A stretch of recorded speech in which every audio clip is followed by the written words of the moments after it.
Screen दिख रही सभी को? यस। मुझे आंसर करना, तो कुछ प्रश्न पूछूंगा, ठीक है? क्योंकि अब एग्जाम के लिए क्वेश्चंस आपके रेडी होने चाहिए। चलिए, मुझे कौन बताएगा? आयुषी, आपकी पहली क्लास है?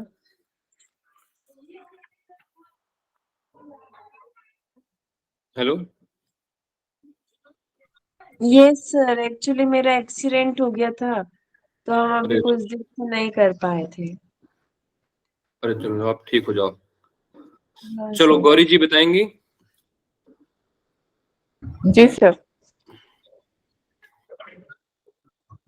कैवल्यपाद में जो विभूतियों के दूसरे निमित्त बताए हैं, उनको डिसेंडिंग में सेट करके बताइए मुझे। डिसेंडिंग में पहले आएगा औषधि, देन मंत्रा, देन ना तप। ना ना, वो मैंने तो जो बताया था वो शक्ति के अनुसार बताया था आपको, ठीक है? यदि आपको बोला जाए कि इसको शक्ति के अनुसार सेट करें, नॉर्मली लिखा हुआ है सूत्र में, उसको डिसेंडिंग करना है आपको। अच्छा, उसको उसको डिसेंडिंग करना है तो पहले तो जन्म जन्म आएगा ना। जन्म, वो असेंडिंग होंगे, डिसेंडिंग बताइए मेरे को। समाधि, पहले समाधि आएगा, हम्म। फिर आएगा हमारा तप, नहीं नहीं, पहले आएगा समाधि, देन आएगा तप, देन आएगा मंत्र, देन आएगा औषधि, देन आएगा जन्म। बहुत बढ़िया। एग्जाम में प्रश्न ऐसे आते हैं, ठीक है? जी जी सर। सीधे सीधे नहीं पूछेगा, बताओ सिद्धियां कौन सी थी, ठीक है? जी सर। अब मुझे बताइए, नेहा ढींगिया जी बताएंगी, इन पांचों निमित्तों में सर्वश्रेष्ठ निमित्त कौन सा है? सर समाधि। विद रेफरेंस, हाँ बताइए, कौन से सूत्र से आप बोल रही हैं कि समाधि वाला श्रेष्ठ है?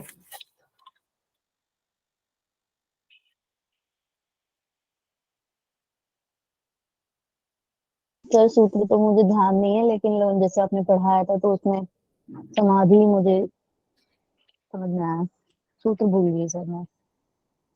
कौन बताएगा सूत्र? अक्षय कुमार बताएंगे। तदेवार्थ मात्र निर्भासं स्वरूप शून्य भी समाधि। ये समाधि की परिभाषा है। मैं जो पूछ रहा हूँ कि पांच निमित्तों में से जन्म, औषधि, मंत्र, तपः, समाधि जा सिद्धया, इसमें समाधि को मतलब श्रेष्ठ क्यों बोला है? क्यों समाधि श्रेष्ठ है? तस्सापि निरूपे सर्व निरोधा निर्बीज समाधि।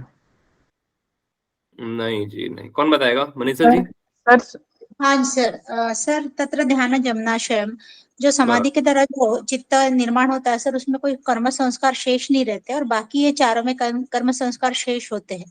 इसीलिए समाधि जो है वो श्रेष्ठ बताया गया है, इसमें कोई संस्कार शेष नहीं रहता है। बढ़िया, समझ में आया सभी को उत्तर इसका? इन पांच निमित्तों में से जो पांच निमित्त हैं, उनमें से समाधि श्रेष्ठ क्यों है? क्योंकि वो, पहले तो देखो, ध्यान वाला जो है ना, ध्यान की स्थिति के बाद ही समाधि आएगी। उसमें आपके कर्म संस्कार क्षीण हो जाते हैं, समाप्त हो जाते हैं, ठीक है? लेकिन अन्य जो है उनमें कर्म संस्कार शेष रहते हैं, ठीक है? इनके अतिरिक्त जो भी हैं, समाधि के अतिरिक्त, इसलिए समाधि वाला श्रेष्ठ होता है। पवन विद्यार्थी जी बताएंगे, योगी का कर्म क्या होता है?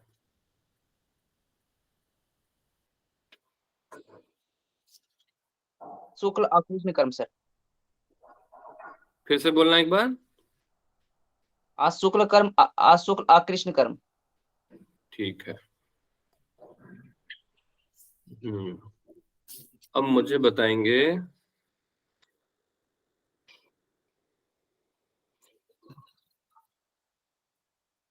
साक्षीपाल बताएंगे, चित्त का उपादान कारण किसे बताया महर्षि पतंजलि ने? सर प्रकृति को या गुण। प्रकृति को बताया है। प्रकृति बनाती है चित्त? मतलब महाभूत। नहीं, ऐसे तुक्का नहीं लगेगा साक्षी। साक्षी हिमराल बताएंगे अब। चित्त का उपादान कारण किसे बताया है? अस्मिता। बढ़िया। अस्मिता अथवा अहंकार दोनों, ठीक है।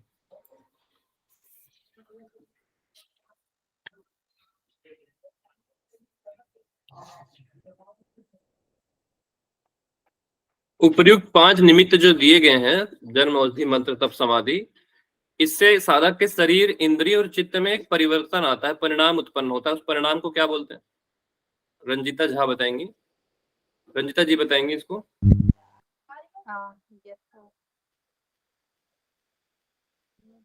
तो सेकंड वाला सूत्र होगा सर, पर मुझे वो सूत्र नहीं याद आ रहा है। सूत्र याद नहीं है। वहां एक परिणाम उत्पन्न हो रहा है, उस परिणाम को क्या बोलेंगे रंजिता जी? परिणाम को, जो परिणाम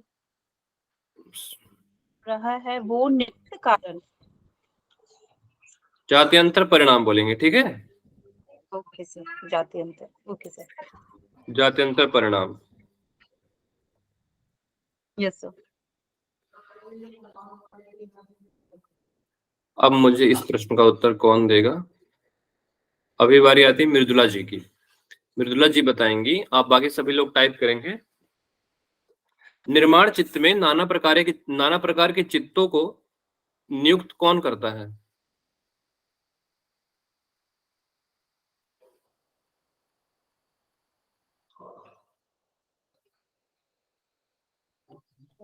मृदुला जी बताएं जी। निर्माण चित्त है, निर्माण चित्त क्या करता है? अनेक चित्त बनते हैं ना उसमें। उन अनेक चित्तों को, नाना प्रकार की प्रवृत्ति में वो चित्त दौड़ रहे हैं, उनको कौन नियुक्त करता है, कौन उनको गाइड करता है या फिर मॉनिटराइज करता है, आप इंग्लिश में बोल लीजिए। कौन मॉनिटर करता है उन नाना प्रकार के चित्तों को? सिद्ध चित्त। सिद्ध चित्त। सिद्ध चित्त कैसे होगा? सिद्ध चित्त बताइए। जो साधक का चित्त होगा ना, जो साधक का चित्त होगा ना मृदुला जी, वो अनेक नाना प्रकार के चित्तों को चलाने वाला होगा। वो चित्त जो बन गए हैं निर्माण चित्त से अलग अलग, वो अपने से नहीं चलेंगे, उनको चलाने वाला एक चित्त होगा, जिसे सिद्ध चित्त आप बोल सकते हो। स्वयं का साधक का चित्त जिसे बोलते हैं, सद चित्त जिसे बोल सकते हैं, ठीक है। सचित। चलिए फिर आज आगे बढ़ते हैं थोड़ा। ये हो गया आपका रिवीजन। सदचित, मूल चित्त, साधक का चित्त जो साधक में है वो। लास्ट टाइम हम लोगों ने पढ़ा था कर्मों के बारे में। योगी का कर्म कैसा होता है? अशुक्ल अकृष्ण कर्म। 7वें नंबर तक पढ़ लिया। अब देखते हैं इसके आगे। अभी इसके पहले एक सूत्र था दूसरे नंबर में, समाधि पाद में, साधन पाद में था, इससे मिलता जुलता सूत्र, ठीक है। कौन सा सूत्र है बताइएगा ना कोरिलेट करके। यहां लिखा है ततस तद्विपाकानुगुणानाम एवाभिव्यक्तिर्वासनानाम, ठीक है। यहां जो बताया है इन 3 प्रकार। अब देखो आगे की जो कहानी चलेगी ना, अब इसकी चलेगी, इसकी 7वें नंबर के बाद की जो कहानियां हैं, जो भी आएगा वर्णित करेंगे महर्षि पतंजलि, इस सूत्र से ही आगे की चीजें आएंगी। समझने का प्रयास करना, ठीक है, कोरिलेट करते चलना। अब आप कर्म किए, कर्मों के संस्कार बनेंगे। फिर संस्कार जब बहुत सारे हो जाएंगे ना, तो वो वासना का नाम ले लेंगे, उसको फिर वासना का रूप दे देते हैं, ठीक है। वासना कैसे होगी? लेयर बाय लेयर जो चीजें बनती जाएंगी ना, वो होंगी वासना। जब एक लेयर है तो वो संस्कार है, जब कई जन्मों के वो संस्कार इकट्ठे हो जाते हैं ना, तो वो वासना का रूप ले लेते हैं। समझ गए? इस पे बोला है ततस तद्विपाकानुगुणानाम इमाभिव्यक्तिर वासना नाम। मतलब ततः मतलब किससे? उस कर्मों की बात कर रहे हैं, उसके उन 3 प्रकार के कर्मों से। योगी का कर्म से तो बनते नहीं है ये सब, सीधी सी बात है। अशुक्ल कृष्ण से तो नहीं बनेंगे, बनेंगे उन्हीं 3 वालों से, शुक्ल कृष्ण मिश्रित, उससे बनेंगे। तो 3 प्रकार के कर्मों से तत् विपाक, विपाक मतलब क्या होता है? फल। विपाक मतलब फल। उन 3 प्रकार के कर्मों का फल जो भी आप भोगोगे, कोई भी फल हो सकता है, सुख हो सकता है, दुख हो सकता है। सुख होगा तो सुखानुशयी रागा होगा, दुख होगा तो दुखानुशयी द्वेषा होगा, ठीक है।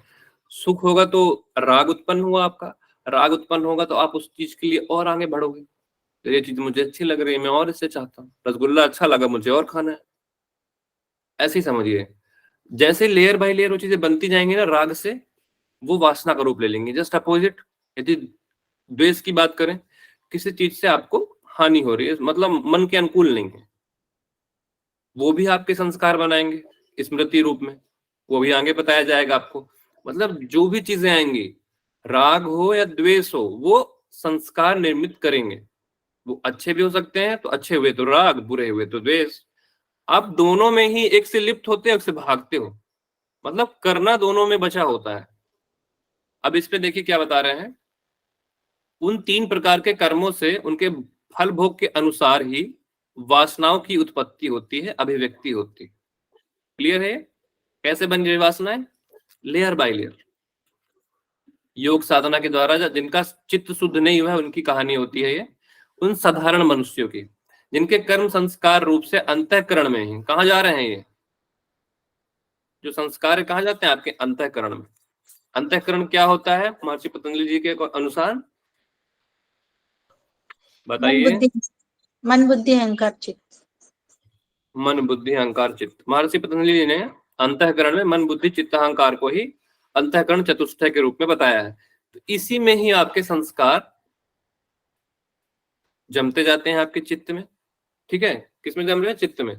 फिर वो संस्कार चित्त के साथ वासना जन्म जन्म के अनुसार आपको मिलते रहते हैं, मतलब ये कलेक्ट हो रहे हैं, ठीक है। अंतःकरण में आपके संग्रहित हो रहे हैं, इकट्ठे हो रहे हैं। पिछले जन्म में आप क्या थे, उसके पिछले जन्म में क्या थे, सब वासना के रूप में आपके इकट्ठे हो गए। एक तो होता है ना आपका बैंक, ये बैंक में जाके सब आपका जो भी आप जमा कर रहे हो ये सब जमा हो रहा है। अब बैंक में है तो फिर फल तो भोगना पड़ेगा उसका। समझ रहे हो ना क्या बोल रहे हैं यहाँ?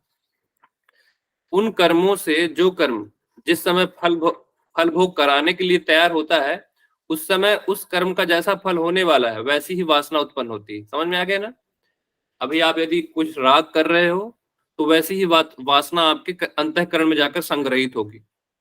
द्वेष किया आपने तो द्वेष का भी फल भोगोगे, उसका फल भोग भी जाकर कहाँ पे संचित हो जाएगा?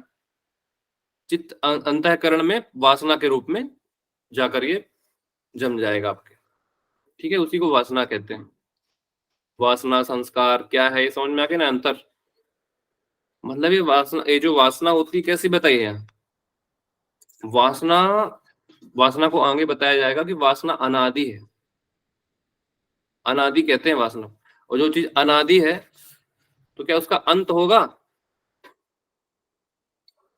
बताइए। नहीं। हाँ, इस चीज को देखो, अभी लग रहा है ना कि अनादि है तो अंत नहीं होगा। जो चीज अनादि है क्या वो अनंत नहीं हो सकती? ये जो प्रश्न आ रहा है ना, इसका उत्तर अभी हमको आगे मिलेगा।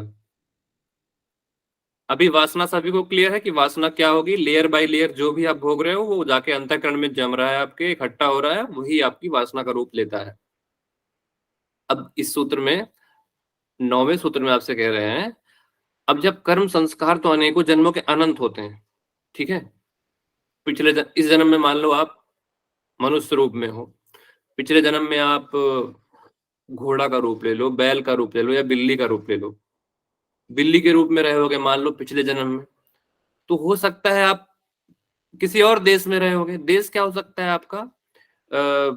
देश आपका हो सकता है, आप अभी मान लो इंडिया में हो, फिर कभी मान लो फ्रांस में रहे होगे, या फिर इस स्टेट में हो, कभी उस स्टेट में रहे होगे। देश परिवर्तित हो रहा है, ठीक है।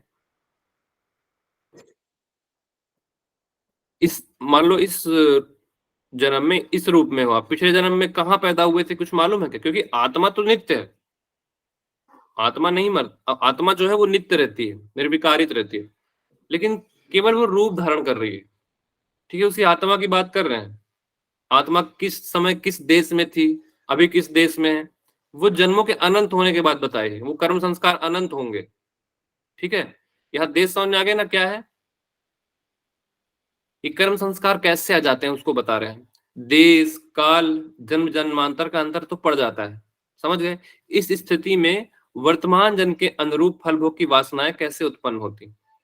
मतलब जो आपकी जो कर्म संस्कार है वो पिछले जन्म के कर्म संस्कार इस जन्म में कैसे आएंगे, इस देश में कैसे आएंगे, इस काल में कैसे आएंगे, इस जन्म में कैसे आएंगे? उस कर्म संस्कार वो कितने पुराने हैं, सैकड़ों हजारों लाखों वर्ष पुराने जो कर्म संस्कार हैं, इतना भेद है उनमें, देश का, काल का, जन्म का, वो कैसे इस वर्तमान में, इस प्रेजेंट में आएंगे?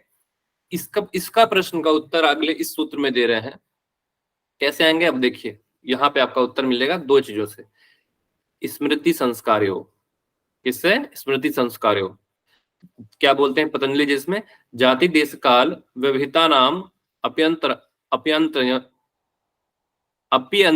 आनंतर्यम स्मृति संस्कार्यो रेक रूपत्वात्म। ठीक है, यहाँ पे संधि विच्छेद करना, एक रूपत्वात्, स्मृति संस्कार को एक रूपत्वात्। ठीक है, जाति देश काल व्यवहिता नाम, मतलब जाति देश और काल इन तीनों में व्यवधान होने पर भी, व्यवहिता नाम मतलब व्यवधान होने पर भी, मतलब भेद होने पर भी, आनंतर्यम स्मृति संस्कार्यो एक रूपत्वात्, मतलब जाति देश काल तो भिन्न भिन्न है आपके, इस जन्म में कुछ, उस जन्म में कुछ, बहुत डिफरेंस है बीच में। और कर्मों के संस्कार में व्यवधान इससे उत्पन्न नहीं होगा। किससे? जाति देश काल से। क्यों? रीजन दे दिया है, स्मृति संस्कार्यो, क्योंकि स्मृति और संस्कार दोनों का स्वरूप एक सा होता है। क्या समझे इसमें? कैसे पिछले जन्म के कर्म को आप इस जन्म में भोगोगे, कैसे उस देश में आप पैदा हुए थे, अब इस देश में उसके संस्कार स्फुरित हो रहे हैं, उस काल की चीजें इस काल में कैसे आ रही हैं। तो स्मृति या फिर कह लो संस्कार जो लगभग सेम होते हैं, एक स्वरूप बोला है, एक नहीं बोला है, याद रखना इस बात को। स्मृति और संस्कार में अंतर होता है। तो संस्कार जो होते हैं स्मृति के रूप में होते हैं, ठीक है, तो वो स्मृति के रूप में स्फुरित होकर उस जाति से इस जाति में आपको दिखाई देते हैं, उस देश से इस देश में दिखाई देते हैं, उस काल से इस काल में दिखाई देते हैं। कारण क्या है आपका? केवल स्मृति संस्कार योग। ये दोनों संस्कार को यहाँ स्मृति से कोरिलेट कर दिया है, उसका स्वरूप बता दिया है, इसलिए उस जाति की चीजें इस जाति में दिखाई दे जाती हैं। समझ में आई चीजें? Sir yes sir. सर देश यानी पिछला जन्म क्या सर? देश का मतलब एग्जैक्टली क्या होता है सर? ये पूरा जाति देश काल हर जन्म में होंगे। आप इस मनुष्य योनि में जो पैदा हुए हो ना, इस जन्म में बात करें इस जाति देश काल की, तो इस समय क्या है आपकी जाति? मनुष्यत्व है। देश क्या है? अभी आप जहां हो, कहाँ हो आप अभी? इंडिया में हो। Yes sir, yes sir, India में हो। देश यानी प्लेस, प्लेस प्लेस, एक पर्टिकुलर प्लेस है आपका, यहाँ हो आप। काल कहाँ होगा आपका? काल हो सकता है, काल अभी जो चल रहा है प्रेजेंट टाइम में, उसके भी संस्कार बना रहे हो आप। उस समय जो काल रहे होंगे उसके संस्कार रहे होंगे। काल मतलब क्या होता है? समय है। उस समय और अभी का समय, कितना भेद है दोनों में। वो भेद समाप्त नहीं होता, कर्मों के संस्कारों पे कोई व्यवधान नहीं देगा। क्यों? क्योंकि जो होते हैं स्मृति संस्कार के रूप में चल रहे होते हैं। ठीक है, संस्कार को यहाँ स्मृति का रूप दिया गया है। ठीक है, अभी किसी को कोई डाउट नहीं है ना इसमें? मैंने समझा दिया, एक बार आप उसको पढ़िएगा। अब देखो, अभी बात कर लिए यहाँ पे किसकी? वासना की। वासना कैसी चली आ रही है? अनादि अनंत चली आ रही है। कैसा बता रहे हैं?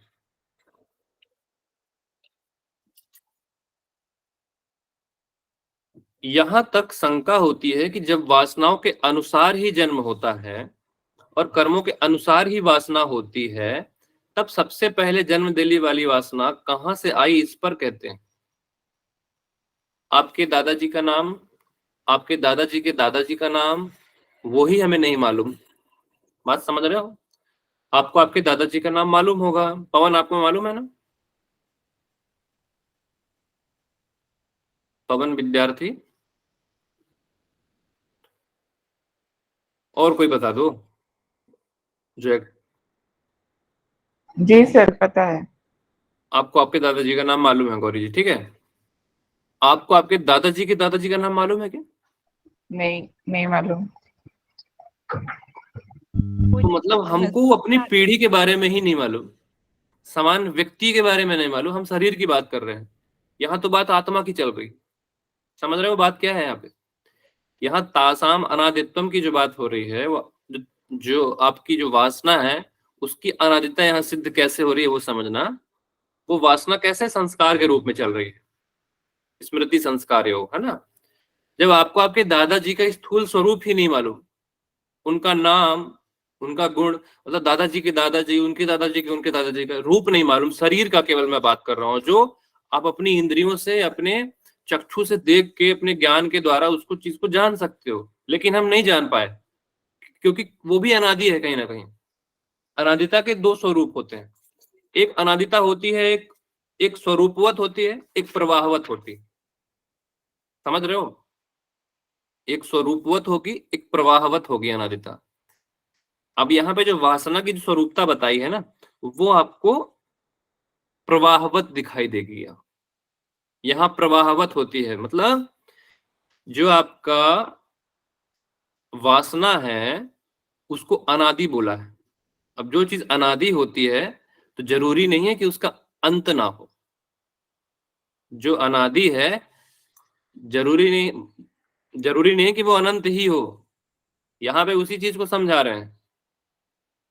उन वासनाओं की अनादिता है, आशिषः नित्यत्वात्। और वो वासना कैसी होती है? आपकी वासना कैसी है? नित्य बने रहने की आशा है, वासना है ना आपकी। आप चाहते हो ना कि मेरी मृत्यु ना हो, मैं मतलब सदैव इस संसार में रहूं। मतलब कोई मरना चाहता है क्या? कोई नहीं मरना चाहता।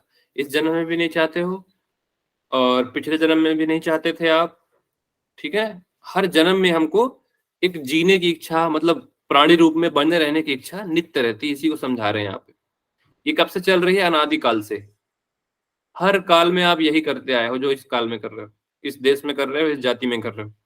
तो ये जो आपकी वासना आ रही है ना, ये ऐसे आ रही है। अनादि कैसे है? ये कब से चली आ रही है आपकी वासना? बहुत पुरानी, सैकड़ों साल, करोड़ों साल पुरानी है, ठीक है। सर तो मतलब हम लोगों को इन्होंने ये बता दिया कि हमें कारण नहीं पता है उन वासनाओं का, जो सबसे पहला कारण था। हाँ, इसलिए वो अनादि हो गई। इसको आप प्रवाहतक अनादि बोलोगे। और एक और अनादि है, यदि यहाँ पे दोनों में अंतर समझना, ठीक है। एक अनादि होता है स्वरूपवत, एक अनादि होता है प्रवाहवत। जो स्वरूपवत होगा ना, वो आपकी स्वयं की, मतलब जैसे आपकी आत्मा,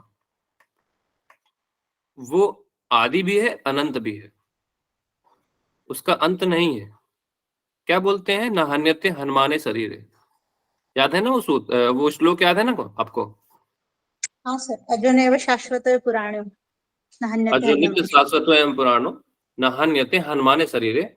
मतलब जो आत्मा है वो नहीं मरती, अनादि है ना, उसका अंत होता है। न जल उसे जला सकते और न शस्त्र उसे काट सकते। सब पढ़ा होगा गीता में। तो आत्मा आपकी अमर है, अमर होने के साथ साथ अनंत है। लेकिन वासना कहीं ना कहीं उसका एक अंत होगा, ठीक है। वासना अनादि जरूर है, कब से आ रही है आपको नहीं मालूम। अनादि हम किसे बोलते हैं? जिसका हमको कब आया ये मालूम ही ना हो। प्रकृति भी आपकी अनादि है, पुरुष भी आपका अनादि है, ठीक है। समझ में आया? यहाँ दो तरह के अनादि क्या हो गए, एक स्वरूपवत और प्रवाहवत में क्या अंतर है। तो जो यहाँ ये वासना है ना, उसके बारे में यहाँ समझा रहे हैं कि ये जो वासना है वो अनादि काल से चली आ रही है। क्यों चली आ रही है? क्योंकि प्राणी के अंदर चा आशीषो होता है, मतलब जीने की इच्छा, नित्य बने रहने की अभिलाषा उसके भीतर जागती रहती है हमेशा, ठीक है। यहाँ पे आप उस हर जीव की बात देखो, क्या देखा जाता है? वो मृत्यु से डरता है, वो चाहे छोटे से छोटा कीड़ा ही क्यों ना, मृत्यु का भय। इस सूत्र से ही, कौन सा सूत्र है ये? मृत्यु का भय वाला। स्वरसवाही विदुषोऽपि तथा ऋणो विनेशः। तो जो आपका जो अभिनिवेश है ना, अभिनिवेश से ही आपकी वासना सिद्ध होती है। वो चाहे छोटे से छोटा जीव हो, चाहे आपका, आप पैदा हुए, पैदा होने के बाद बच्चा रोता है ना, यदि उसको डांट दो झिझक जाता है। छोटे से छोटा कीड़ा मकोड़ा, उसके आप सामने कुछ ऐसे, कुछ पत्थर ऐसा रख दो या फिर कुछ भी ऐसा रख दो, वो तुरंत अपनी जान बचाने के लिए इधर उधर भागने लगता है ना, कि उसको चाहिए कि मैं जान बचाऊं अपना। उस छोटे से कीड़े में भी वो चीज है। तो ये जो है ना, ये अनादि है, अनादि रूप से चला आ रहा है आपका ये वासना आपके भीतर। उसी को यहाँ पे आपको जन्म जन्मांतर की परंपरा के रूप में, मरण भय के रूप में आपको समझा के यहाँ पे वासना की अनादित्व, अनादि है, ये आपको सिद्ध किया गया है। ठीक है, वासना कैसे सिद्ध करोगे अनादि? इससे स्वर सवाही अभिनिवेश से।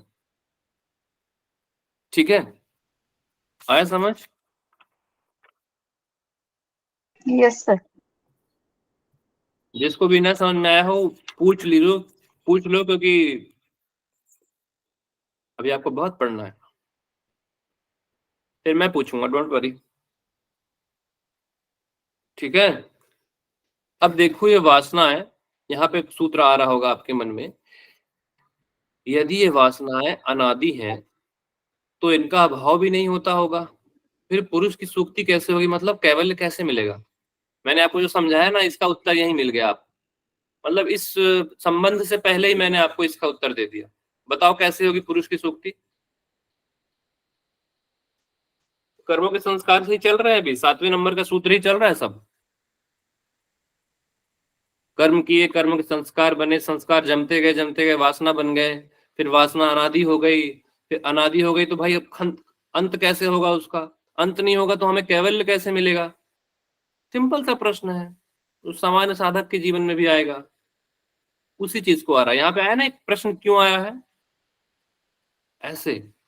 तो अब बताइए, वासना अनादि है तो पुरुष की सुक्ति कैसे होगी, कैवल्य कैसे मिलेगा? अभी अब तक आपको यदि मेरी बातें समझ में आई होंगी, जो भी मैंने आपको समझाया, तो आप इसका उत्तर दे सकते हो आराम से। कौन देगा इसका उत्तर? सर जो चार क्लेश है उनके निवृत्त होने पे होगा। वो तो ठीक है, अविद्या अभी जो मैंने आपको पकड़ के समझाया 5 वासना होते हैं अनादि तो है। बचे हुए। देखिए इस बात को याद रखना, सत वस्तु का कभी अभाव नहीं होगा और असत वस्तु की कभी सत्ता नहीं होगी। ये पढ़ोगे आप हमेशा, ये एक सूत्र है, आप समझ लो। सत वस्तु का कभी अभाव नहीं होगा और असत वस्तु की कभी सत्ता नहीं रहेगी। जो आप कहाँ पढ़ते हो? आप उपनिषदों में पढ़ते हो ये चीज, और आपने, मुझे जहां तक याद है, गीता में भी ये चीज वर्णित है। सत वस्तु का अभाव नहीं होता और असत वस्तु की कभी सत्ता नहीं रहती। समझ गए?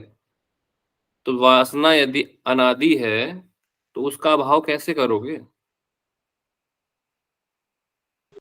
सोचो खुद से। संयोग अभाव अनंत दृश्य कैवल्यम, जब क्लेशों का अभाव होता है तब कैवल्य की प्राप्ति होती है।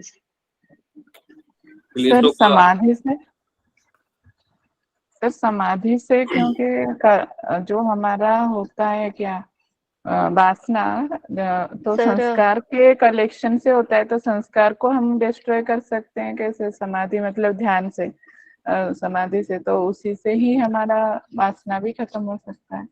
बिल्कुल हो सकता है, लेकिन जो चीज अनादि रूप से चली आ रही है उसका अंत कैसे करोगे आप?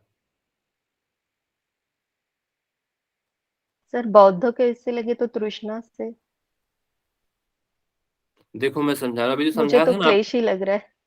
देखो यहाँ वासना, मैंने थोड़ी देर पहले आपको समझाया था कि वासना दो तरह की होती है।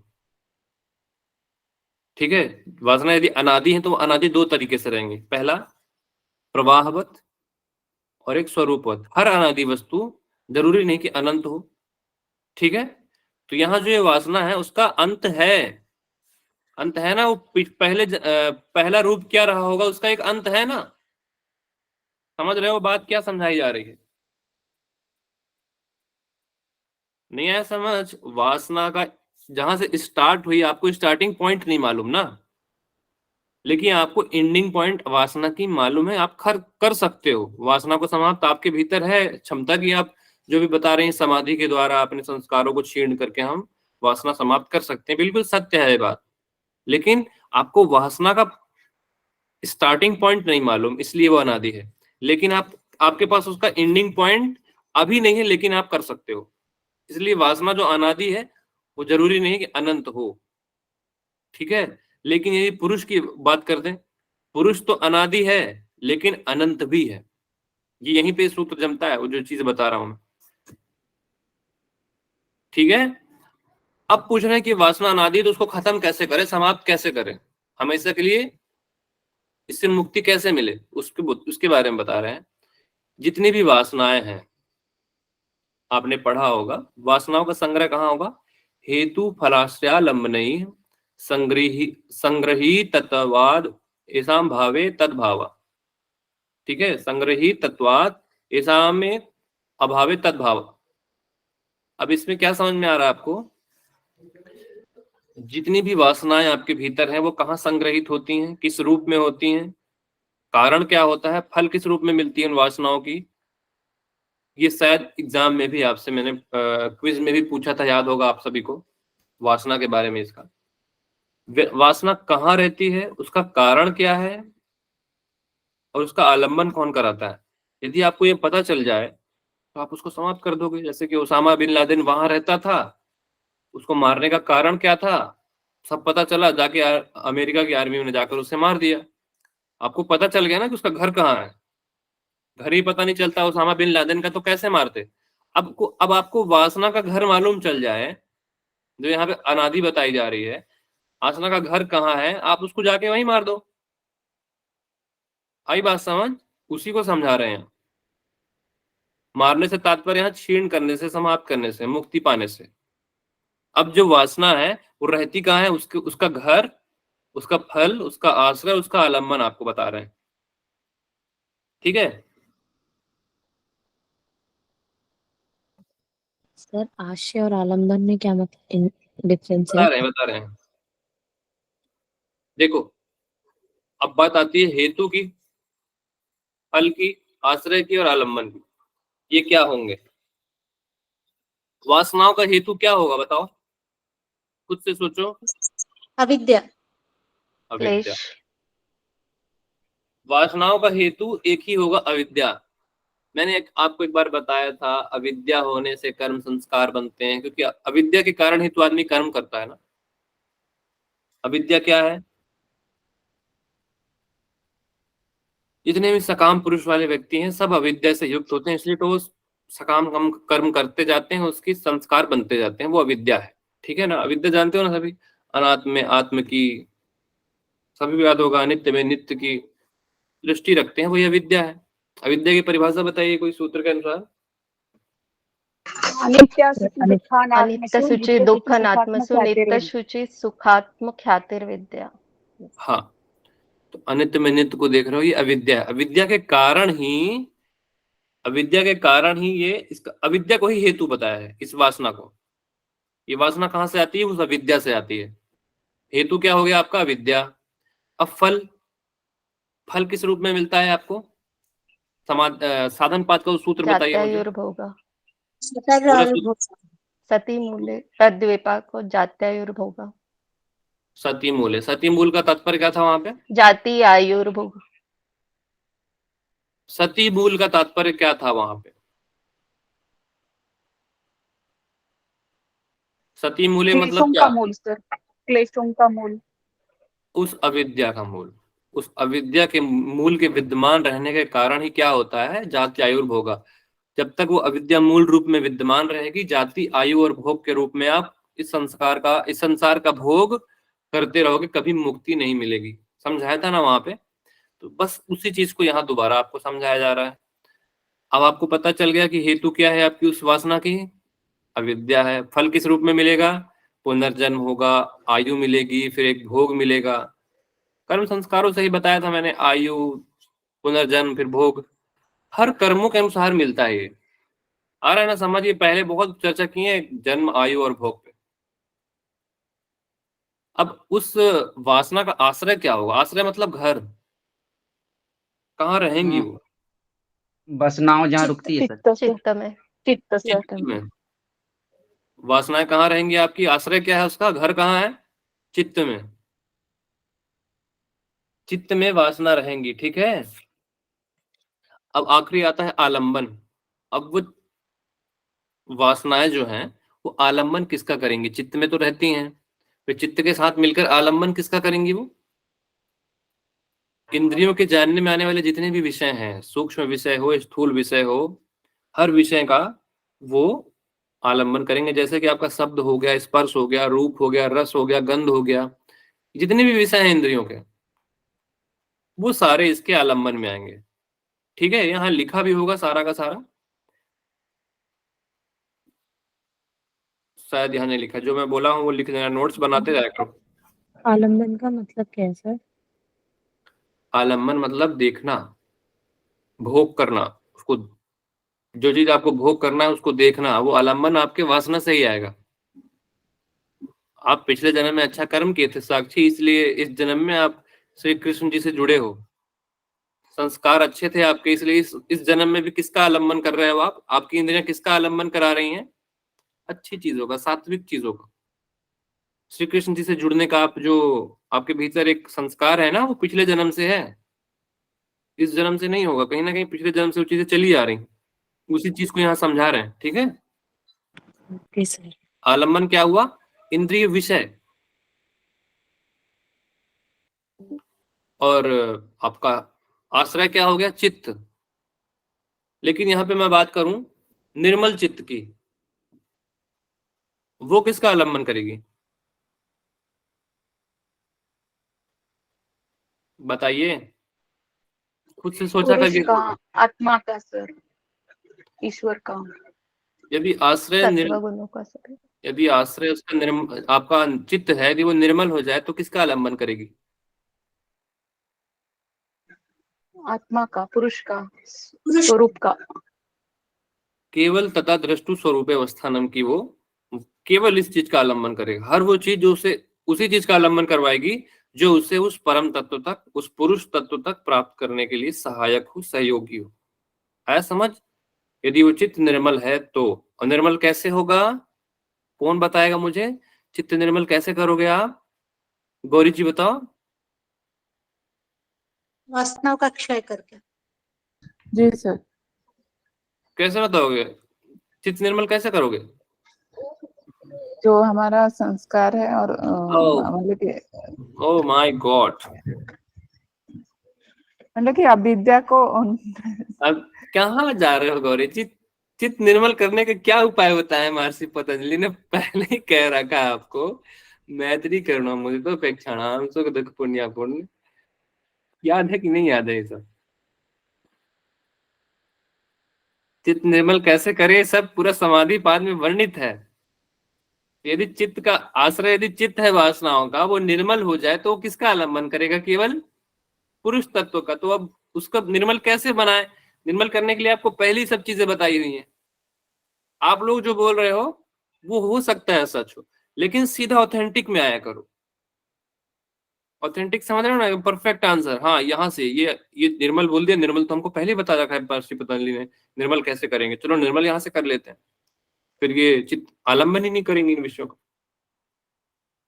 क्योंकि वासना आपको समाप्त करनी है ना, वासना के साथ जीना थोड़ी है। यहाँ वासना पढ़ाई जा रही ताकि वासना समाप्त कर सको। पता चल गया ना हेतु फलाश्रय क्या है? पूछूंगा अभी। यहाँ पे फिर वही सूत्र आता है, यदि सत्वस्तु का कभी अभाव होता ही नहीं, तब वासनाओं का और उनके हेतु आदि का नाश कैसे संभव है? कैसे कैसे समाप्त करेंगे? समझ रहे हो? यही जो मैंने पहले बताया था आपको। अब यहाँ बात करेंगे धर्मों का, वासना के भीतर गुण जो होंगे उनकी बात होगी। अब यहाँ पे आप एग्जाम्पल लिख लो। मिट्टी, यहाँ पे जो सूत्र आया हुआ है ना वो इस तरह का है, मिट्टी में घड़े बनाने की शक्ति होती है। अतीता नागतम स्वरूपो स्वरूप तो अस्त्य अद्व भेदात धर्माणाम, जो ये सूत्र आया हुआ है यहाँ पे, इस पे आप एक लिख लो, मिट्टी में घड़े बनाने की शक्ति विद्यमान होती है। इससे आप समझना इसको, ठीक है? धर्मों में, धर्माणाम मतलब धर्मों में काल का भेद होता है। इस कारण जो धर्म अविद्या, वासना, चित्त और चित्त की वृत्तियां अतीत हो गई हैं, जो अनागत हमें प्रकट नहीं हुई, वो ऐसा नहीं कि वो है ही नहीं, वो अपने स्वरूप से विद्यमान है। ठीक है? वासना के, देखिए वासना के बारे में क्या बोला, यदि वासना का कभी अभाव होता ही नहीं है तो उससे मुक्ति कैसे मिलेगी, उसका नाश कैसे होगा, वही प्रश्न यहाँ पे वापस आ रहा है। अब जो धर्म है, धर्म क्या है, आपकी अविद्या है, वासना है, चित्त और चित्त की वृत्तियां जो आपकी कैसी बता रही है, यहाँ पे अनादि बताई जा रही हैं। वासना क्या बताया था उन्होंने, अनादि। यदि वो अनादि है तो कैसे कैसे उसका क्षय होगा, तो यहाँ समझाया जा रही है, उसी चीज को समझा रहे हैं दोबारा से, कि जैसे मिट्टी होती है, अब मिट्टी को वासना समझ लो, ठीक है। तो मिट्टी जब घड़ा नहीं बनी है, मिट्टी जब घड़ा नहीं बनी है, तो क्या वो कभी घड़ा बन नहीं सकती, बनेगी, क्योंकि मिट्टी के भीतर शक्ति ही है घड़े बनने की, मिट्टी के भीतर शक्ति है गिलास बन जाने की, मिट्टी के भीतर शक्ति है वो किसी का घर बन सकता है मिट्टी। पर जब तक कोई निमित्त नहीं मिलेगा उसको बनाने वाला, तो वो तो नहीं बनेगी, कि बन जाएगी, मिट्टी से घड़ा अपने आप बन जाता है क्या? नहीं सर। तो आप ये बोल सकते हो क्या कि मिट्टी में घड़ा है ही नहीं, वो तो हमारी कल्पना मात्र है? ऐसा नहीं बोलेंगे ना, मिट्टी में घड़ा विद्यमान है। आपको फिलहाल अभी उसको फिर आगे भी ये चीज अगले सूत्र में बता देंगे आपको, कि सतरजतम के रूप में तीनों चीजें विद्यमान रहती हैं। जो अभी चल रहा है वो आपको स्थूल रूप से, व्यक्त रूप से प्रकट हो रहा है, दिखाई दे रहा है, लेकिन जो चीज सूक्ष्म रूप है, जो दिखाई नहीं दे रहा, वहां उसकी बात हो रही है यहाँ, जो प्रकट नहीं हुआ। जो प्रकट नहीं हुआ इसका मतलब ये नहीं कि वो चीज है ही नहीं मिट्टी में, मिट्टी के भीतर शक्ति है घड़ा बनने की, लेकिन वो अभी व्यक्त रूप में नहीं है। वैसे यहाँ वासना को समझाया है, यदि चित्त में यदि वासनाएं आदि हैं और अभी अतीत भी हो गई, चली भी गई और आने वाली भी हैं, वो प्रकट नहीं हुई, इसका मतलब ये नहीं कि वो है ही नहीं, आपकी वासना आपके भीतर विद्यमान है। ठीक है, आया सूत्र समझ? कुछ इसका हिंदी समझ लो। वस्तु का वास्तव में अभाव कभी नहीं होता। वस्तु के धर्म, वस्तु मतलब समझ रहे हो ना क्या होगी वस्तु, यहाँ समझाते रुको। वस्तु के धर्म, चित्त और वासना आदि कुछ अनागत स्थिति में, अनागत मतलब क्या होता है, फ्यूचर इंडेफिनिट, कुछ वासनाएं आपकी भविष्य में आएंगी, ठीक है। कुछ वासनाएं वर्तमान स्थिति में है। वर्तमान स्थिति से तात्पर्य जो अभी प्रेजेंट लाइफ में आप जी रहे हो। कुछ वासनाएं इस जन्म में दिख रही है, वासना का मतलब समझ गए, संस्कारों का समुच्चय। कुछ वासनाएं आपकी अतीत स्थिति में जा चुकी हैं, पास्ट में जा चुकी हैं वो। इससे यह नहीं समझना चाहिए कि जो वर्तमान है उन्हीं की सत्ता है, दूसरों की नहीं। मतलब जो वासना प्रेजेंट में है वो अब है, प्रेजेंट में बस है, बाकी ना पहले थी ना आगे आएंगी, ऐसा नहीं होता, क्योंकि उनका स्वरूप से अभाव नहीं होता। अतीत और अनागत अवस्था में वे अपने कारण में रहते हैं, व्यक्त नहीं रहते। कारण और कार्य मालूम है ना यार, मिट्टी में घड़ा बनाने की शक्ति है, तो मिट्टी यहाँ क्या है, कारण है, घड़ा बन गया तो कार्य। हाँ, धर्मी का गुण, धर्म और धर्मी से समझ सकते हो, कार्य और कारण से समझ सकते हो, धर्म और धर्मी से भी समझ सकते हो इसको, और कार्य और कारण से भी समझ सकते हो।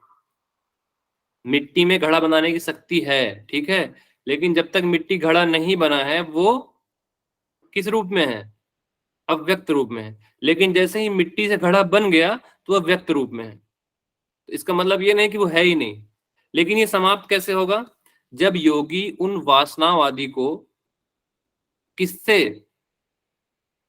किसके द्वारा उसका क्या करेगा कि जिससे कि वो वासनाओं का उसके साथ संबंध विच्छेद हो जाए, ताकि योगी का पुनर्जन्म ही ना हो। कैसे संबंध विच्छेद करोगे उस वासना से, बताओ?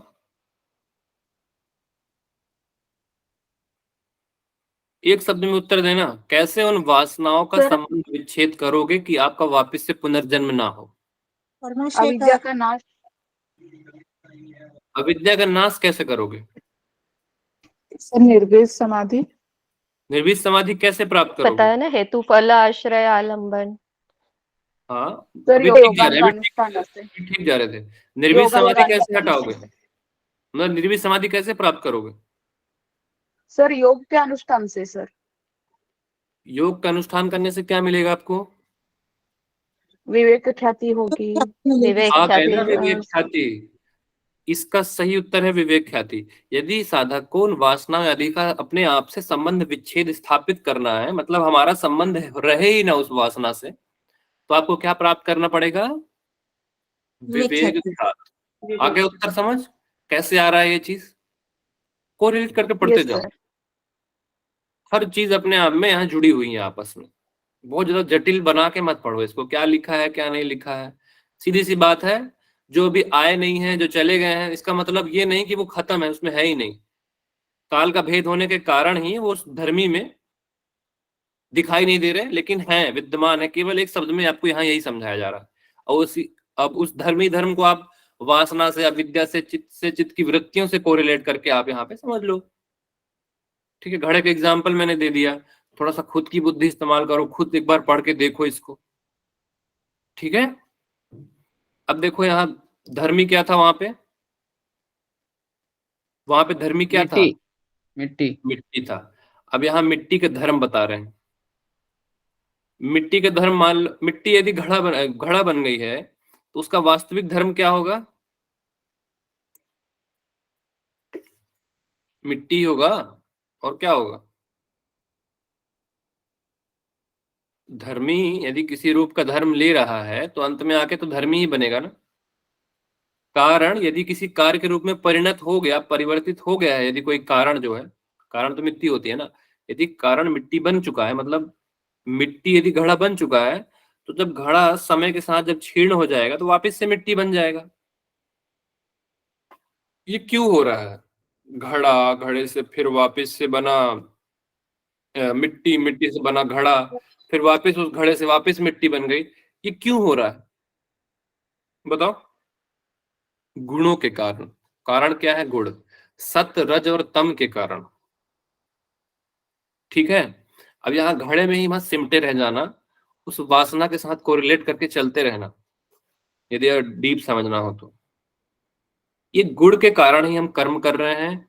कभी आपका सत डोमिनेंट होता है, कभी रज, कभी तम। व्यक्त होंगी तो भी आपका गुण ही, उस गुण के अनुसार ही वो व्यक्त होंगी। अव्यक्त होंगी तो भी उस गुण का ही कारण अव्यक्त होंगी। ठीक है, कारण क्या होगा? गुण। अब यहाँ गुण की बात आ रही है, तो क्यों आ रहा है गुण? क्योंकि अंत में गुणातीत होना है आपको। कोरिलेट समझ रहे हो क्यों कर रहे हैं? गुण की बात कहां से आ गई अचानक से यहाँ? बताओ क्यों बोल रहे हैं यहाँ गुणात्माना? क्योंकि अब गुणातीत की ओर अग्रसर हो रहे हैं, अब गुणातीत की अवस्था में आएंगे। अब आपको गुण समझा दिया, वो व्यक्त और अव्यक्त हो क्यों रही हैं, वो सूक्ष्म और स्थूल रूप में क्यों प्रकट हो रहे हैं? गुण के कारण। तो आपका लक्ष्य क्या होना चाहिए? गुणातीत होना। अब विवेक ख्याति से क्या होता है गुण के साथ? विवेक ख्याति उत्पन्न होती है तो गुण के साथ क्या होता है? चित्त विमुक्ति में था ना ये, बताओ। सात्विक हो जाता है चित्त। चित्त विमुक्ति में मैंने बताया हुआ है, वो 3 अभी तक याद नहीं है क्या आप लोग को? विवेक ख्याति के अंतिम 3 कौन से हैं? चित्त की कृतार्था, गुणलीनता और आत्म साक्षात्कार। बस उसी गुणलीनता से समझो इसको, गुणात्माना क्यों आ गया अचानक से। ये जो कभी व्यक्त हो रहा है, कभी अव्यक्त हो रहा है, कभी स्थूल हो रहा है, कभी सूक्ष्म हो रहा है, गुण के कारण। अब विवेक ख्याति यदि आपको मिल जाए तो ये होना बंद हो जाएगा ना भाई, सीधी सी बात है, गुणातीत हो गए आप। आ रहा समझ? तो उस धर्मी को बोल रहे हैं, कभी वो व्यक्त होती, कभी सूक्ष्म होती है, किसके कारण? गुण के कारण। ठीक है, घड़े से समझ लो, घड़ा मिट्टी से घड़ा बना, घड़ा पे क्षीण होता गया, समय के साथ वापस मिट्टी बन गई। क्यों हो रहा है? क्योंकि उसके अंदर प्रकाश क्रिया और स्थिति चल रही है। प्रकृति का जो सूत्र है, प्रकाश क्रिया स्थिति शीलम भूतेन्द्रियात्मकम भोग अपवर्गार्थम दृश्यम, वो प्रकाश क्रिया और स्थिति उसके भीतर है। इसी चीज के कारण ही ये सब चीजें चलती जा रही हैं, रुक नहीं रही हैं। ठीक है, अब उस सतरजतम का जो काम चल रहा है वो आप रोक दो, तो ये जो चीजें चल रही है ना, व्यक्त सूक्ष्म, ही समाप्त हो जाएंगी। बस सिंपल शब्दों में इसको समझाया है।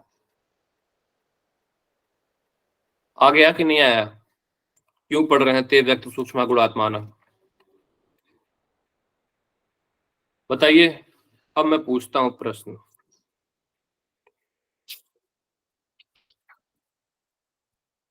समझ में नहीं आया करे तो बताया करो नहीं आया, और आ गया तो बताया करो कि हाँ सर आ गया, क्योंकि इन सब सूत्रों में मैं पढ़ा के चले जाऊं, फिर जब जाके देखो तो अरे यहाँ यार ये रह गया मेरा, तो समझ में ही नहीं आया।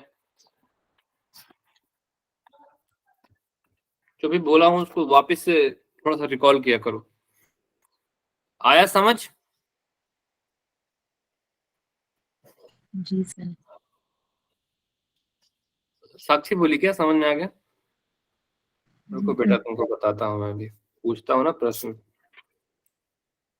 चलो टाइम हो भी गया है, मेरे को आज थोड़ा सा जल्दी भी जाना है, तो 13 नंबर सूत्र तक ही देखते हैं। 7 सूत्र चल रहे हैं, मतलब 7 सूत्र एक दिन में हो जाएगा, तो 5 दिन में लगभग 5 से 6 दिन में। एक कैवल्य पाठ थोड़ा सा जटिल लगता है लोगों को, फालतू चीजों में ज्यादा नहीं फंसना। क्या समझा रहा हूं, समझ रहे हो? आपके काम की चीज समाधि साधन विभूति में ही है। कैवल्य पाठ में जो उपयोगी है वो धर्म एक समाधि है, और भी कुछ सूत्र हैं जहां से प्रश्न बनेगा वो भी आपको अच्छे से समझाया जाएगा।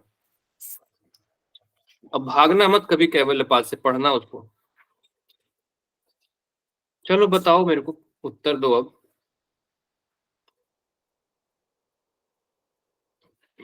कौन देगा उत्तर? साक्षी आप माइक ओपन करो।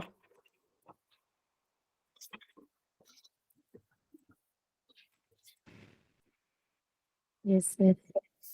चलो बताओ, आप पिछली जाति में क्या थे वो आपको नहीं मालूम, ठीक है? इस जाति में मनुष्य रूप में हो, ये तो मालूम है आपको। तो कुछ ना कुछ संस्कार आपको उस जाति से इस जाति में मिले। आप इस जाति में मान लो बिल्ली थे,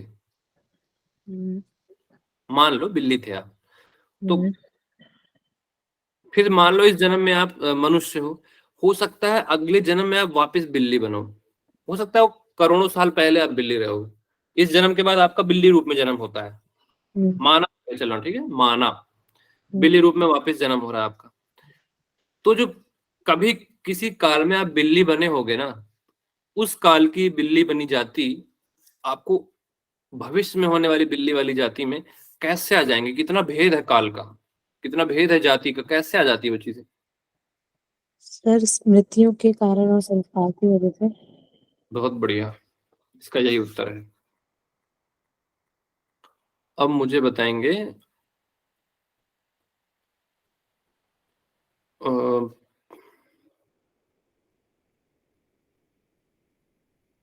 प्रीति गुप्ता जी, आप बताएंगी हेतु का सॉरी वासनाओं का हेतु क्या होता है?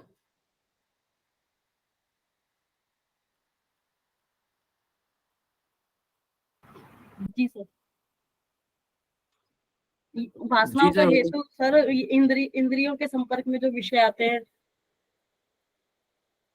पढ़ना ठीक है प्रीति जी।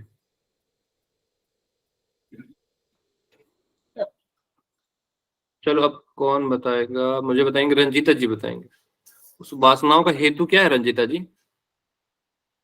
ये वासनाओं का प्रपंच स्टार्ट कहाँ से हुआ था, और ये भी बताओ। हाँ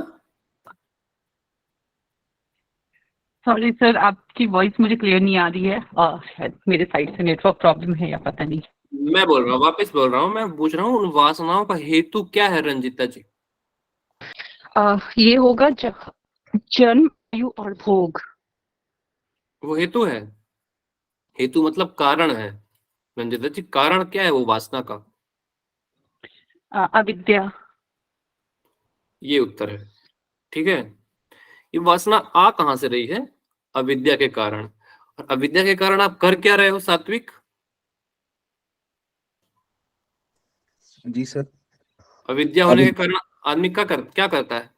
अविद्या होने के कारण सर अनित्य में नित्य को देखता है वो, जो ऐसी चीज जो चीजें नित्य नहीं है, मतलब खत्म हो जाने वाली चीजें हैं, उन चीजों में नित्य देखता है, मतलब हमेशा रहेंगे ऐसा सोचता है। यही सबसे बड़ी अविद्या है। अविद्या के कारण वो फिर वासनाएं बनती जाती हैं सर। हाँ, तो उस अविद्या के कारण क्या करता है वो? कर्म करता है। कर्म करता है तो फिर क्या बनता है सात्विक? कर्म संस्कार। कर्म संस्कार। फिर कर्म संस्कार इकट्ठे होकर क्या बन जाते हैं राखी जी? जाति आयु भोग के फल मिलते हैं सर। कर्म संस्कार इकट्ठे मिलकर क्या रूप ले लेते हैं? वासना सर। तो जाति आयु और भोग कहाँ से बता रहे हो आप? पिछले प्रश्न का उत्तर इसमें दे रहे हो। रटना नहीं है भाई, कितना सर वासना इजी। बनते हैं, वासना बनते हैं सर। आप रटना बिल्कुल मत, मैं आपको सिंपल समझा रहा हूँ भाई। अविद्या कर्म संस्कार का समुच्चय वासना, वासना का कारण वापिस से अविद्या। अविद्या दूर कैसे करोगे? विवेक ख्याति से। जब अविद्या ही दूर हो रही है विवेक ख्याति से, तो वासना भी विवेक ख्याति से दूर होगी। लेकिन ये अविद्या चल किससे रही है? गुणों के कारण। ये वासनाएं आ कैसे रही हैं? गुणों के कारण। ठीक है, अब मेरे को बताओ इस वासना का आश्रय कहाँ है? पुष्पा जी बताएंगे। वासना को समाप्त करना है तो वासना का घर कहाँ है? पुष्पा जी बताइए।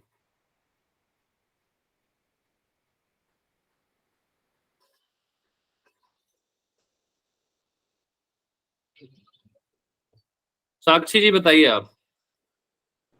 सर चित्त। चित्त। वासनाओं का आश्रय चित्त है। ठीक है,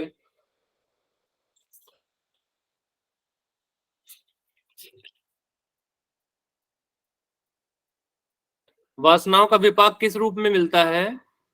कौन बताएगा इसका उत्तर मुझे? खिलाड़ी। जाति आयु और भोग। जाति और भोग में, बहुत बढ़िया।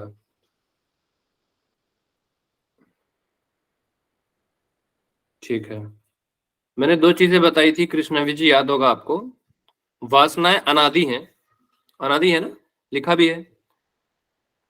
तासाम अनादित्वम चाशिषु नित्यत्वात्, बोला भी है कि वासना कैसी है? अनादि है, बोला है ना। तो अनादि किस तरह से है वो बताइए मुझे, उसके दो रूप कैसे होंगे? वासना किस रूप वाली अनादि है? क्योंकि अनादि चीज की आप ही बताओ पहले उत्तर मुझे।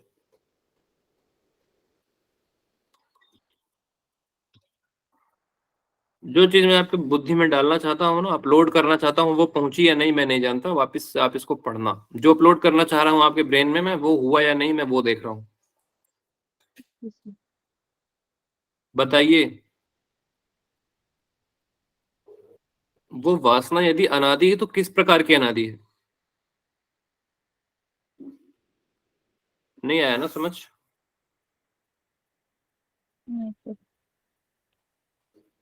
सात्विक इसका उत्तर करो और समझाओ कृष्णवी जी को। जी सर, क्वेश्चन एक बार। वासना यदि आपकी अनादि है तो किस प्रकार की अनादि है? वासना सर अनादि है, क्योंकि हमको मतलब जितने भी हमारे पूर्व जन्म होते हैं सर, उसमें जो हम जो कर्म करते जाते हैं अविद्या के थ्रू, अविद्या सबसे पहले जो हमारा होता है, अविद्या के थ्रू हम जो कर्म करते जाते हैं, फिर कर्म संस्कार वासना का रूप लेना स्टार्ट करते हैं।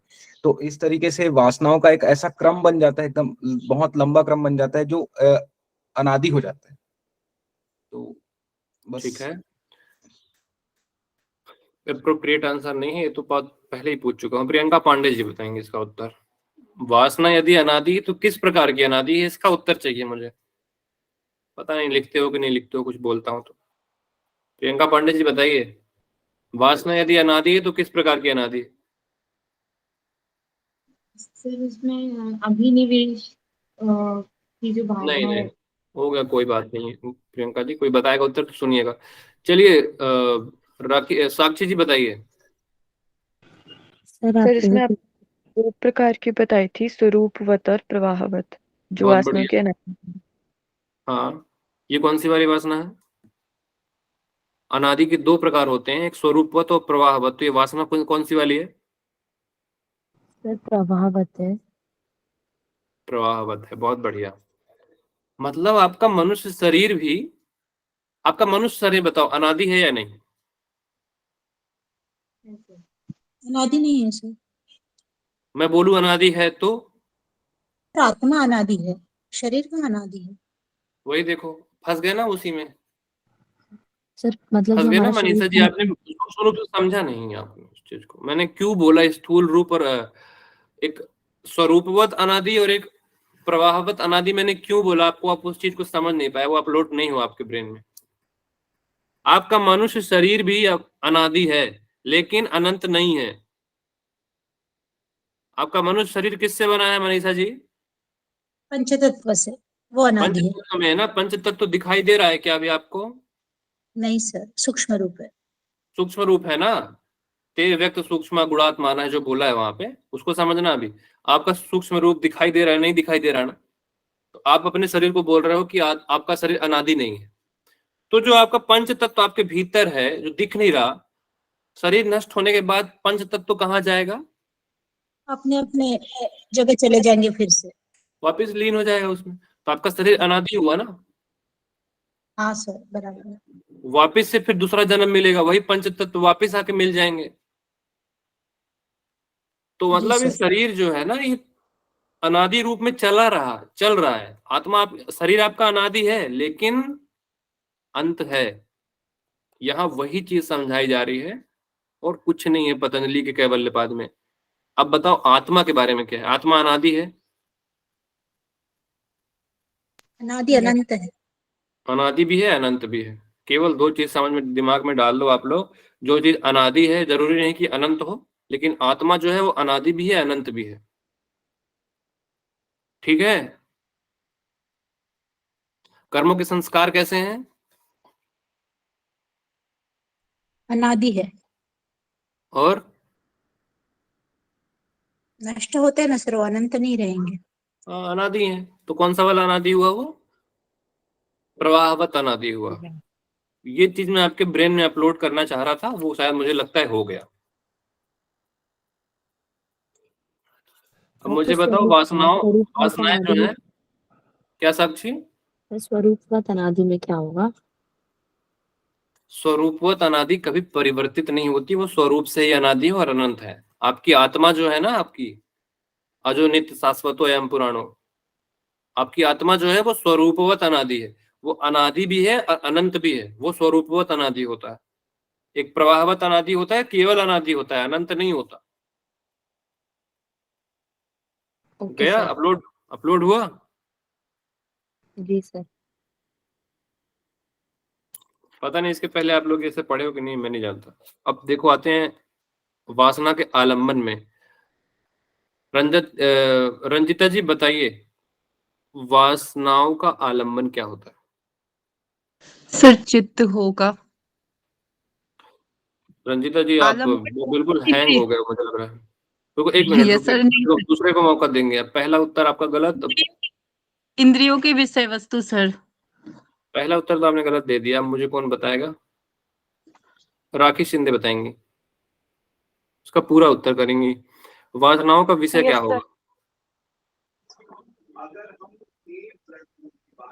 वासनाओं का विषय टीवी चला के सर पढ़ोगे राखी जी? इंद्रियों के विषय सर, एकदम नहीं टीवी सर से टीवी पढ़ोगे? नहीं सर, मैं काम कर रही हूँ सर, खाना बना रही हूँ सर। सर इंद्रियों के विषय होंगे सर, इंद्रियों के विषय। इंद्रियों के विषय क्या होंगे सर राखी जी? जो 5 इंद्रियों से होते हैं वो। क्या होते हैं वो 5 इंद्रियों के विषय? क्या होंगे? देखना, सुनना, रसना। मतलब शब्द होंगे, स्पर्श होगा, रूप होगा, रस होगा, गंध यस। होगा, यस तन्मात्राएं सर। होंगी, तन्मात्राओं के पंच महाभूत होंगे, उनको आप देखोगे, सुनोगे, समझोगे, वो होगा। यस ठीक है, सर। वो इंद्रिय विषय है। चलो, मुझे लगता है आप लोग के ब्रेन में अपलोड कर दिया हूं मैं। आज के बाद कभी नहीं बोलोगे कैवल्यपाद कठिन।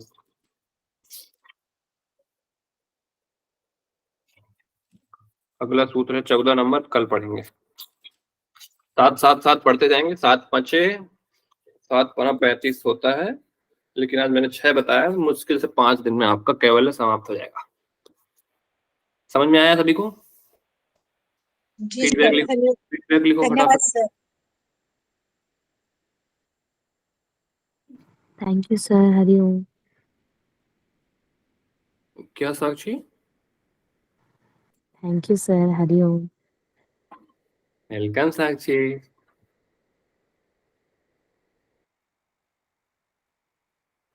Thank you sir. समझ में आया कि नहीं वो बताओ। थैंक यू नहीं चाहिए मेरे को। सर मेरे माइंड में ना जब आप क्वेश्चन पूछते हो तो माइंड में तो रहता है, पर मैं बोल को छोड़ देती हूँ। सोचिए समझिए बोलिए। अविद्या मुझे पता था, पता नहीं फिर मेरे एकदम से माइंड में वो आ गया, मैंने उसको बोल दिया। कोरिलेट करके चलो, सब जो समाधि से लेके कैवल्य तक सब का एक ही लय है। ठीक है सर मुझे जी जी सर मेरा एक डाउट है। तो वासना की जो हमारी मतलब कि वासना खत्म होती है तो वो हमारा कैसे खत्म होती है, जो क्वेश्चन होता है उसका आंसर क्या होगा? ओनली विवेक एंड ख्याति के मतलब कि विवेक और ख्याति से ही ये खत्म होती है, ये ना आंसर इसका? विवेक ख्याति से ही समाप्त होगी वो वासना। जी विवेक ख्याति से ही वासना चाहिए होगी। क्यों होगी? क्योंकि वहां संबंध विच्छेद स्थापित करना है आपको। आपका कभी वासनाओं के साथ संबंध ही ना रहे। ठीक है, वो संबंध कैसे मतलब कि टूटेगा संबंध कैसे? मतलब आपका यदि इस जन्म में कुछ लोगों को आप देखे हो, वासना को इस जन्म में कैसे देखोगे आप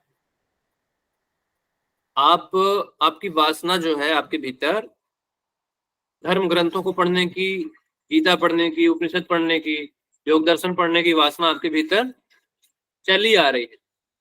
अभी प्रेजेंट टाइम में वासना समझा रहा हूं। तो आप उन ही सब चीजों को देखना चाहोगे जहां पे आपको, आप मान लो चल रहे हो, ठीक है, आप चलते हुए जा रहे हो, आपके भीतर ये पतंजलि योग दर्शन की वासना, और कोई वहां पे अननोन लोग योग दर्शन के बारे में बात कर रहे हैं, वहां पे अविद्या के बारे में बात कर रहे हैं, सूत्र बोल रहे हैं, अविद्या का सूत्र बोल रहे हैं, अभिनिवेश का सूत्र बोल रहे हैं। जैसे उनके बगल से आप जा रहे हो, आप देखोगे कि वो इस विषय में बात कर रहे हैं, आपका इंटरेस्ट आएगा। समझ रहे हो? फिर वो वासना जैसी आएगी तो आप वापस से उसमें जाओगे, उससे सुनने का प्रयास करोगे। फिर वो वासना आप यहाँ रियल लाइफ में समझो, या तो राग वाली होगी या द्वेष वाली होगी। समझ गए? जी सर। वासना मतलब एक्सप्रेशन, बस। अनंत वही मना। ठीक है, फिर चलते हैं, जाना है आज हमको, दरवाजा भी खोलना है डिपार्टमेंट का। चलिए फिर मिलते हैं कल। तो अभी आप लोग को धन्यवाद थैंक यू सर। जी वेलकम गौरी जी, वेलकम। चलिए।